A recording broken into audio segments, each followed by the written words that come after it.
खबर एक राष्ट्रपति द्रौपदी मुर्मूंको 6 दिनिया ओडिशा गस्त। राष्ट्रपति द्रौपदी मुर्मू आजि तांको जन्मभूमि ओडिशा को 6 दिनिया सरकारी गस्तरे आसिछंती। एही गस्त समयरे से विभिन्न जिल्लारे सरकारी कार्यक्रम, शिक्षानुष्ठान और सामाजिक सभारे जोग देबे। एही गस्त राज्य पाई गुरुत्वपूर्ण मना जाउछि। खबर 2 बीएसएनएल रो 28.54 कोटी बकेया राशि प्रसंग। केंद्रीय जोगाजोग मंत्री ओडिशा सरकार को बीएसएनएल रो 28.54 कोटी बकेया राशि शीघ्र परिशोध करने अनुरोध करिसंती। एही बकेया राशि देबारे विलंब हेले टेलिकम सेवारे प्रभाव पड़िपारे।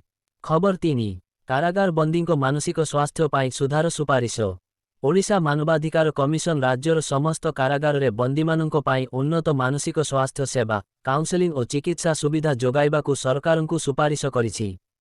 यह मानवाधिकार सुरक्षा दिगरे एक गुरुत्वपूर्ण पदक्षेप। खबर 4 ओडिशा रे काराभान पर्यटन आरंभ। ओडिशा सरकार राज्यर पर्यटन को आहुरी बढ़ाइबा पाई काराभान पर्यटन सेवा आरंभ करिसंती। एथिरे आधुनिक सुविधा संपन्न मोबाइल होटेल भरी जान रहिबो, जहाँ पर्यटक मानंकू सुविधाजनक यात्रा अनुभूति देबो। खबर 5 वीडियो को लाइक आउ चैनल को सब्सक्राइब करंतु।